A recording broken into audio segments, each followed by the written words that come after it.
कहानी की शुरुआत में हम हेनरी नाम के एक हद से ज्यादा सीधे आदमी को देखते हैं जो एक टोल टैक्स बूथ पर अपनी नाइट शिफ्ट कर रहा था। उसके चेहरे से ऐसा लग रहा था मानो उसकी जिंदगी पूरी तरह से बेरंग चल रही हो। सुबह जब वह घर पहुंचा तो उसकी बीवी ने भी यही कहा कि अब तुम मुझसे प्यार नहीं करते ना, मुझे याद है जब तुम करते थे। सब कुछ बहुत अलग था। उनकी बातचीत चल ही रही थी कि तभी किसी ने बाहर से जोर से दरवाजा खटखटाया। जब हेनरी ने दरवाजा खोला तो दरवाजे पर उसका दोस्त एडी खड़ा था। उसके साथ ही जो नाम का एक आदमी भी था जिसकी हालत बहुत खराब लग रही है, जो बार बार उल्टियां करने लगा। डेबी एक नर्स है तो वह जो कि मदद करने के लिए उसे अंदर ले आई। तभी एडी ने हेनरी से कहा कि भाई आज इसकी बास्केटबॉल टीम का मैच है, इसकी जगह तू खेल ले क्योंकि यह ऐसी हालत में तो नहीं खेल पाएगा। हेनरी ने मना करने की कोशिश तो की लेकिन एडी उसे अपने साथ जर्सी पहनाकर ले ही गया। हेनरी ने पूछा कि गेम कहाँ खेली जाएगी। एडी ने कहा ज्यादा दूर नहीं है यहाँ से, बस 15 मिनट लगेंगे। तभी एडी ने गाड़ी रोकने को कहा और यह कहकर चला गया कि हम बस थोड़ी देर में वापस आ जाएंगे, बस खाने पीने का कुछ सामान लेने जा रहे हैं, तू यहीं पर बैठा रहियो और गाड़ी चालू रखियो, ठीक है ना। तभी जाते जाते एडी और उसके 2 और साथियों ने मास्क पहन लिए। बाकी 2 लोगों को तो हेनरी जानता तक नहीं था। वो तीनों अपनी अपनी बंदूकें निकालकर बैंक में घुस गए। बेचारे हेनरी को तो अब तक आइडिया भी नहीं था कि एडी और उसके साथी यहाँ बैंक लूटने आए हैं और वह उनका ड्राइवर है। और तो और गाड़ी भी चोरी की थी, तार निकाल के स्टार्ट कर रखी थी। कुछ देर बाद ही वह लोग बैंक से निकलकर इधर उधर भागने लगे। इतने में वहाँ मौजूद एक गार्ड ने हेनरी को देख लिया। उसने बिल्कुल चोरों जैसी ही टी शर्ट पहनी हुई थी, इसी वजह से उसे गिरफ्तार कर लिया गया। पुलिस वालों ने हेनरी से बहुत पूछने की कोशिश की कि बता दे अपने साथियों का नाम, लेकिन हेनरी एडी के अलावा वैसे भी किसको ही जानता था। वह इतना सीधा था कि उसने एडी का नाम भी नहीं लिया, ये सोचकर कि जैसा भी है तो मेरा दोस्त ना। इसी वजह से बैंक को लूटने की कोशिश के जुर्म में हेनरी को 3 साल की सजा सुना दी गई। जेल में जाते ही उसकी मुलाकात मैक्स से हुई। मैक्स हेनरी से बहुत अच्छे से बात करने लगा। अगले दिन नाश्ता करते वक्त मैक्स ने हेनरी से कहा कि यहाँ हर कैदी के कभी कुछ सपने हुआ करते थे, लेकिन फिर उनकी जिंदगी में कोई ना कोई अनहोनी हो गई और फिर यहाँ पहुंच गए। तुम्हारा सपना क्या है? हेनरी ने जवाब दिया कि मेरा कोई सपना नहीं है। ये सुनते हुए मैक्स ने कहा कि कोई भी सपना न देखना तो सबसे बड़ा जुर्म है। इसी तरह 6 महीने बीत गए। डेबी हेनरी से जेल में मिलने आई और कहा कि मुझे तुम्हें कुछ जरूरी बात बतानी है। डेबी ने उसे बताया कि मुझे किसी से प्यार हो गया है, लेकिन हेनरी ने बड़ा दिल रखते हुए कहा कि कोई बात नहीं, मैं बस यही चाहता हूँ कि तुम खुश रहो। अगर मेरे साथ नहीं रह सकती तो किसी और के साथ ही सही। उधर मैक्स को अब जेल ही अपने घर जैसी लगती थी। खैर जल्द ही हेनरी को जेल से छुट्टी मिल गई और सबसे पहले ही डेबी से मिलने गया। मगर जब जो ने दरवाजा खोला तो वह यह देखकर हैरान रह गया। और तो और डेबी के पेट में उसका बच्चा भी था। यह सब देखकर हेनरी मन ही मन सोचने लगा कि कैसे उसकी जिंदगी एकदम बदल गई। डेबी ने हेनरी को उसका पूरा सामान दिखाया और उससे पूछा कि अब तुम आगे क्या करने वाले हो। हेनरी ने कोई जवाब नहीं दिया और तभी जो वहां आया उसने हेनरी को एक बिजनेस का ऑफर दिया और कहा कि कोर्ट में मेरा नाम ना लेने के लिए शुक्रिया। मगर हेनरी ने कहा कि मैं तो तेरा नाम जानता ही नहीं और वहां से चुपचाप चला गया। बाद में हेनरी उसी बैंक के सामने जाकर खड़ा हो गया जहां से यह सारी वारदात शुरू हुई थी। लेकिन तभी एक गाड़ी ने उसे टक्कर मार दी और वह जमीन पर गिर गया। वो गाड़ी जूली नाम की एक औरत चला रही थी। जूली ने हेनरी को बहुत बुरा भला कहा और फिर पूछा कि तुम ठीक तो हो। तभी वहां बैंक का गार्ड भी आया और एम्बुलेंस बुलाने को कहने लगा, लेकिन हेनरी ने इसके लिए मना कर दिया। इसके बाद गार्ड उसे थोड़ा सहारा देते हुए साथ वाले कैफे में ले गया जहां जूली भी उनके पीछे पीछे आई और हेनरी ने जूली से कहा कि मैंने तुम्हें कहीं तो देखा है। इस पर जली ने कहा कि मुझे मत देखो, सड़क पर देखकर चला करो, और यह कहकर वह वहां से चली गई। जब हेनरी बाथरूम में गया तो उसकी नजर दीवार पर चिपकी हुई न्यूज पर पड़ी। 80 साल पुरानी उस न्यूज़पेपर कटिंग में बैंक में हुई एक चोरी से जुड़ा हुआ आर्टिकल था। वह चोरी एक अंडरग्राउंड टनल के जरिए की गई थी जो बैंक के पीछे मौजूद एक थिएटर से जुड़ी हुई है। ये टनल बिल्कुल बैंक की तिजोरी के नीचे से जाती है। इसके बाद हेनरी सीधा मैक्स से मिलने के लिए जेल में चला गया और उसने मैक्स से कहा कि मुझे अपना सपना मिल गया है। उस बैंक को लूटना ही मेरा सपना है जिसके चक्कर में मैं यहाँ पहुंच गया हूँ। सजा जब काटनी है तो कम से कम चोरी करूं तो सही। मैक्स को कुछ समझ नहीं आया तो हेनरी ने कहा कि क्या तुम बैंक लूटने में मेरा साथ दोगे? मैक्स ने उससे पूछा तेरे पास कोई प्लान है भी कि ऐसे ही हवा में चला हुआ है तू? जिस पर हेनरी ने कहा कि तुम चिंता मत करो,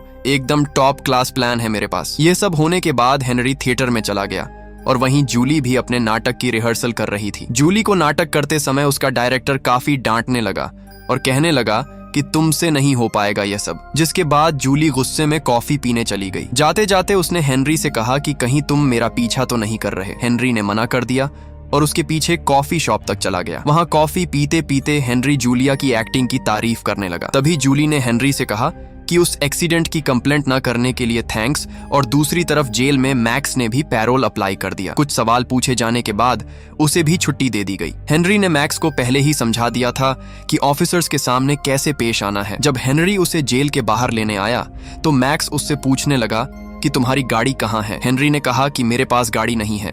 दरअसल हेनरी पैदल ही मैक्स को लेने आ गया था। इस पर मैक्स भड़क गया कि किस पागल के चक्कर में बाहर आ गया मैं। हेलो, वापस ले लो मेरे को, मुझे बाहर नहीं जाना। लेकिन जब हेनरी ने अपना प्लान मैक्स को बताया तो मैक्स ने हैरान होते हुए कहा कि यही तुम्हारा प्लान है। सेम इसी तरीके से 80 साल पहले बैंक को लूटा गया था और तुम्हारे पास बंदूकें वगैरह हैं क्या? लेकिन हेनरी ने इसके लिए भी मना कर दिया, ये कहते हुए कि मैं किसी को नुकसान नहीं पहुंचाना चाहता। इस पर मैक्स ने कहा कि हाँ बे मदर टेरेसा, बहुत अच्छी बात है, लेकिन पिछली बार जब चोरी हुई उसके बाद यह भी तो हो सकता है कि बैंक वालों ने तिजोरी की लोकेशन बदल दी हो और अब वह उस टनल के ऊपर हो ही ना। इस बात का पता लगाने के लिए उन्हें बैंक जाना होगा। बैंक में जाकर वह वहां के असिस्टेंट मैनेजर से मिले। उन्हें अंदर जाते हुए बैंक के गार्ड ने बहुत ध्यान से देखा। मैक्स ने बैंक के असिस्टेंट मैनेजर से बातचीत करते हुए बड़ी ही चालाकी से यह बात कंफर्म कर ली कि जब से बैंक को बनाया गया है तब से उसकी तिजोरी को कभी भी अपनी जगह से हिलाया नहीं गया। उसने यह सब इतनी चालाकी से किया कि मैनेजर को घंटा शक नहीं हुआ, लेकिन गार्ड की नजर अब भी उनके ऊपर थी। इसके बाद दोनों उस टनल की जांच करने के लिए थिएटर में गए। वहां जूलिया हेनरी को फिर से देखकर हैरान हो गई और इस बार तो मैक्स भी उसके साथ था। लेकिन तभी मैक्स बोल पड़ा कि जब मैं जवान था तो मैंने यहाँ बहुत सारे प्लेस किए हैं, मैं हेनरी को यही दिखाने यहाँ लाया हूँ। आपको कोई एतराज तो नहीं अगर मैं थिएटर को अंदर से देख लूं? अंदर जाते हुए जूली ने मैक्स से पूछा कि वो कौन कौन से नाटक यहाँ कर चुके हैं, तो मैक्स ने सीधा शेक्सपियर का नाम ले दिया। फिर मैक्स ने कहा कि मेरी यहाँ बहुत सी यादें हैं, तो मैं थिएटर का कोना कोना देखना चाहता हूँ, जिसके लिए मैक्स को परमिशन मिल भी गई। मैक्स के जाते ही जूली ने हेनरी से पूछा कि यह तुम्हारे पिता हैं क्या? जिस पर हेनरी ने जवाब दिया कि नहीं नहीं, अच्छा दोस्त है सिर्फ। दूसरी तरफ थिएटर का एक आदमी मैक्स को थिएटर दिखाते हुए टनल वाले दरवाजे के पास ले गया और मैक्स उसका जायजा लेने लगा। दूसरी तरफ जब जूलिया ने हेनरी से सवाल किया कि तुम क्या करते हो, तो हेनरी ने सीधा सीधा बता दिया कि मैं हाल ही में जेल से छूटा हूँ, अभी तो कुछ नहीं करता। जूलिया चौंक गई। जेल में क्यों थे तुमने कोई मर्डर वगैरह किया होगा ना? जिस पर हेनरी ने कहा कि एक लंबी कहानी है, फिर कभी सुनाऊंगा। जिसके बाद उन्होंने आज शाम को डिनर पर मिलने का प्लान बनाया। घर जाकर मैक्स ने हेनरी को बताया कि वह टनल एक ग्रीन रूम की दीवार से जाती है, तो हमें कुछ भी करके उस ग्रीन रूम को हथियाना पड़ेगा। लेकिन हेनरी का ध्यान तो सिर्फ तैयार होने में था, क्योंकि जूली के साथ डेट पर जो जाना है, और उसने मैक्स से पूछा कि मैं कैसा लग रहा हूँ। उनकी डेट के दौरान जूली ने हेनरी को बताया कि मैं बहुत बड़ी एक्ट्रेस बनना चाहती हूँ, मैं चाहती हूँ कि सब लोग मेरा नाम जानते हों। उनकी डेट के दौरान हेनरी ने जूली को पूरा सच बताया कि किस तरह उसे जेल हुई थी और अब वह सच में बैंक लूटना चाहता है। जूली उसका प्लान सुनकर हैरान तो काफी हो गई थी, लेकिन अब उसे हेनरी का साथ पसंद आने लगा था। फिर दोनों घर आ गए और अब उनके बीच की नजदीकियां बहुत ज्यादा बढ़ गईं। अगली सुबह हेनरी और जूली मैक्स के घर गए, मगर मैक्स जूली को देखकर खुश नहीं था, तो हेनरी ने मैक्स से कहा कि टेंशन मत लो, ये हमारे साथ ही काम करेगी। लेकिन तभी मैक्स हेनरी को साइड में ले जाकर उस पर भड़क गया कि तुमने इसे पूरा प्लान क्यों बताया। थोड़ी देर बाद खाना खाते वक्त जूलिया ने मैक्स से सवाल पूछा कि तुम जेल में क्या कर रहे हो, जिस पर मैक्स ने बताया कि मैंने कई खून किए हैं। इस पर जूली ने उससे पूछा कि तुमने इतने सारे मर्डर किए, तुम्हें पकड़े जाने का डर नहीं था? इस पर मैक्स ने कहा कि मुझे जेल जाना पसंद है, मेरी तो फेवरेट जगह है वो। थिएटर जाते वक्त जूलिया और हेनरी को आइडिया आया कि क्यों ना हम इस थिएटर में ऑडिशंस रख दें, इससे हम ज्यादा से ज्यादा वक्त यहाँ बिता पाएंगे। लेकिन कुछ देर बाद मैक्स को आइडिया आया कि क्यों ना जिस एक्टर का वो ग्रीन रूम है उसको निकाल के हेनरी को वो रोल दे दिया जाए, फिर हम आराम से खुदाई करते रहेंगे, किसी को कुछ पता नहीं चलेगा। इस पर हेनरी ने कहा कि मुझे एक्टिंग थोड़ा ना आती है, लेकिन मैक्स ने उसे पूरा चढ़ा दिया। कुछ देर बाद वह एक्टर खुद ब खुद प्ले छोड़कर चला गया, ये कहकर कि उसे बहुत बड़ी पिक्चर में काम मिल गया है। लेकिन असल में तो मैक्स ने उसे बेवकूफ बनाया था। जब ये बात जूली को पता चली तो वह बहुत गुस्सा हो गई। तुम लोग मेरा करियर खराब करके मानोगे क्या? हेनरी ने ऑडिशन दिया और वह सिलेक्ट भी हो गया। अब उन्हें और भी आसानी होगी अपना काम पूरा करने में। मगर उन्हें 1-10 दिन में ही एहसास हो गया कि यह टनल का काम 2 लोगों के बस की बात नहीं है, और उन्होंने जो को इस काम में शामिल करने का फैसला किया। बहुत समझाने के बाद जो इस काम को करने के लिए तैयार हो गया, लेकिन सुरंग देखते ही जो बोला कि यह सब करने की क्या जरूरत है, तुम सीधा बंदूक लेकर जाओ और चोरी कर लो। इस पर मैक्स ने जवाब दिया कि तेरी तरह बेवकूफों वाली चोरी नहीं करनी हमें। धीरे धीरे काम चलने लगा। इस काम के साथ साथ हेनरी अपने रोल के लिए भी काफी डेडिकेटेड था। हेनरी को अब सिर्फ पैसा नहीं चाहिए था, उसे जिंदगी में कुछ नया करना था। एक रात जब वह अपना काम करके घर जा रहे थे तो उस बैंक वाले गार्ड ने उन्हें रोक लिया जिसने हेनरी को गिरफ्तार किया था। पुलिस वाले ने कहा कि तुम वही हो ना जो बैंक लूटने वालों के साथ था, और अब भी मैंने तुम्हें बैंक के पीछे से कई बार थिएटर जाते हुए देखा है। मैं इस बार कोई गड़बड़ नहीं होने दूंगा। हेनरी ने पुलिस वाले को अपने साथ चलने को कहा और फिर गाड़ी को एक शांत जगह पर ले गया। हेनरी ने उससे पूछा कि तुम चाहते क्या हो, तो फ्रैंक ने बताया कि हर महीने एक बार एक ट्रक हमारे साथी पार्टनर बैंक्स में जाता है, सारी करेंसी को लेकर एक जगह इकट्ठा करता है। इस बैंक की तिजोरी में उस वक्त 100 करोड़ से भी ज्यादा रुपए रखे होते हैं। कोई बेवकूफ ही होगा जो बैंक को किसी और समय लूटने की कोशिश करेगा। मैं अंदर से तुम्हारा आदमी बनकर अलार्म सिस्टम में तुम्हारी मदद कर सकता हूँ। अगले दिन थिएटर में जूली के रोने वाले सीन के दौरान डायरेक्टर ने उससे कहा कि तुमने कभी किसी से प्यार नहीं किया ना, दिल नहीं टूटा तेरा कभी, यही तेरी दिक्कत है। बिना इस फीलिंग के तुम कभी एक महान एक्ट्रेस नहीं बन पाओगी। फिर 5 मिनट का ब्रेक हो गया। जूली बाथरूम में जाकर रोने लगी। हेनरी ने पूछा कि तुम ठीक तो हो ना? तभी जूली फूट फूट कर रोने लगी। उसने कहा कि हाँ, नहीं हुआ मुझे कभी किसी से प्यार, क्या करूं मैं, लेकिन एक्ट्रेस तो मुझे बनना है ना। इस पर हेनरी ने कहा कि तुम प्यार करती हो मुझसे, बस तुम्हें भी पता नहीं है, और मुझे यकीन है कि तुम बहुत बड़ी एक्ट्रेस बनोगी। फिर दोनों ने आगे बढ़कर एक दूसरे को चूम लिया। रात को मैक्स और हेनरी चोरी का प्लान तैयार कर रहे थे। तभी दरवाजे पर नॉक हुआ।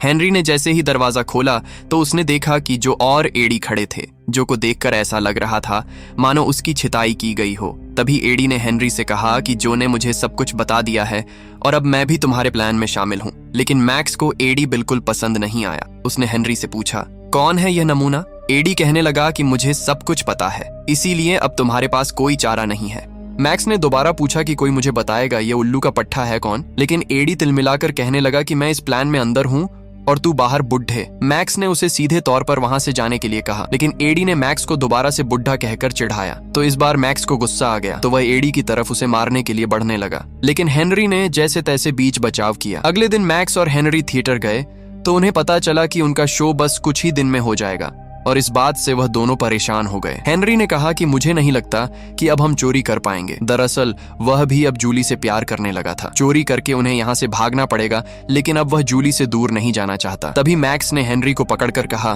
कि तुमने मुझे जेल से बाहर बुलाया अपनी मदद करने के लिए, और अब तुम इस काम से मना कर रहे हो। मैंने अपनी सारी जिंदगी बस बातें करके निकाली है। मैं बहुत दिनों से जेल में बंद था, अब मैं बाहर आया हूँ तो कोई कांड तो करके जाऊंगा। रात के वक्त हेनरी और जूली एक दूसरे से मिले। हेनरी ने जूली को बताया कि हमें शो के पहले दिन ही बैंक को लूटना होगा और फिर मैं यहाँ से भागकर कैलिफोर्निया चला जाऊंगा। तुम्हें भी हॉलीवुड में काम करना ही है, तुम वहाँ मिलोगी ना मुझसे। मगर यह सुनते ही जूली का गुस्सा फूट पड़ा। उसने कहा कि अगर जाना ही था तो मुझे प्यार पर यकीन क्यों दिलाया? तुमने सिर्फ थिएटर में घुसने के लिए मेरा इस्तेमाल किया है। कहीं नहीं मिलने वाली मैं तुमसे। मेरी गलती है कि एक चोर से प्यार कर बैठी। देखते ही देखते शो का दिन आ गया और बैंक लूटने का भी। नाटक के डायरेक्टर ने सभी एक्टर्स को कहा कि आज तुम्हारा दिन है, जाओ और अपनी छाप छोड़ दो। अब हमारे पास सिर्फ 10 मिनट बचे हैं। तभी पैसों का वह ट्रक भी बैंक में आ गया, जैसा कि पुलिस वाले ने बताया था। हेनरी प्ले में अच्छे से एक्टिंग करता रहा और मौका देखते ही अपने साथियों की मदद करने चला गया। सब उनके प्लान के हिसाब से ही हो रहा था। पहले उन्होंने एक औजार की मदद से ईंटों की दीवार तोड़ी और बाद में एक बड़ी सी वेल्डिंग मशीन की मदद से तिजोरी के लोहे को काटते हुए वहां एक बड़ा सा छेद कर दिया। पुलिस वाले का इशारा मिलते ही मैक्स ने पहले ही तार काट दी थी, जिस वजह से अलार्म नहीं बजा। मगर तभी एडी ने मैक्स पर बंदूक तान दी और उसे चुपचाप यहाँ से चले जाने को कहा। एडी ने जो से कहा कि सारा पैसा जल्दी जल्दी गाड़ी में भर। जो को एडी की यह हरकत पसंद नहीं आई। तभी हेनरी भी वहां पहुंच गया और एडी ने उसे भी डराने की कोशिश की और मैक्स को बंदूक से मारकर नीचे गिरा दिया, जो बार बार उसे ऐसा करने से मना कर रहा था। तभी मैक्स ने एडी के हाथ से बंदूक छीनकर उसे पीटना शुरू कर दिया। इस सब के दौरान गोली चल गई, जो हेनरी की टांग को छूते हुए चली गई। उधर थिएटर में हेनरी का सीन आने वाला था, तो वह जल्दी से जैसे तैसे थोड़ा लंगड़ाते हुए अपना सीन करने निकल गया। ऊपर एडी को बढ़िया तरीके से पीटने के बाद मैक्स ने उसके हाथ, पांव और मुंह बांध दिए और थोड़ी देर बाद हेनरी, मैक्स और जो सारा पैसा लेकर वहां से रफू चक्कर हो गए। हेनरी अचानक से गाड़ी रोकने को कहने लगा, जो और मैक्स को समझ नहीं आया कि वह ऐसा क्यों कर रहा है। उन्होंने गाड़ी रोक भी दी। हेनरी ने उन्हें यह कहकर भाग जाने को कहा कि मैं तुम्हें बाद में मिलूंगा। जब जो ने मैक्स से पूछा कि यह कहां गया है, तो मैक्स ने जवाब दिया कि भाड़ में जाने दो इसे, तुम बस गाड़ी चलाओ। हेनरी भागते हुए वापस थिएटर में पहुंचा। जूलिया स्टेज पर एक्टिंग कर रही थी। तभी हेनरी थोड़ा लंगड़ाते हुए जल्दी से स्टेज पर चढ़ गया। उसने जूलिया से कहा कि मैं तुमसे दूर नहीं जा सकता, मैं तुमसे सच में प्यार करता हूँ और तुम्हारे बिना नहीं रह पाऊंगा। उधर नाटक में भी ऐसा ही कुछ चल रहा था, तो ऑडियंस को लगा कि वाह, ये लोग तो कुछ अलग कर रहे हैं, क्या सीन है। और वह सभी लोग जूलिया के यहाँ बोलने का वेट करने लगे। तभी डायरेक्टर ने भी सारी लाइटें थोड़ी डम कर दी और जूलिया को हाँ बोलने को कहा। अब जूलिया को भी यकीन हो गया था कि हेनरी सच में उससे प्यार करता है। और एक लंबे सन्नाटे के बाद जूलिया ने हाँ तो नहीं कहा, लेकिन उसके चेहरे के हाव भाव ने सब कुछ जाहिर कर दिया। चलो, आखिर में हीरो को हीरोइन मिल गई, पैसा तो वह ले ही लेगा। वीडियो पसंद आई तो लाइक कर देना, चैनल को सब्सक्राइब कर देना। मिलते हैं अगली वीडियो।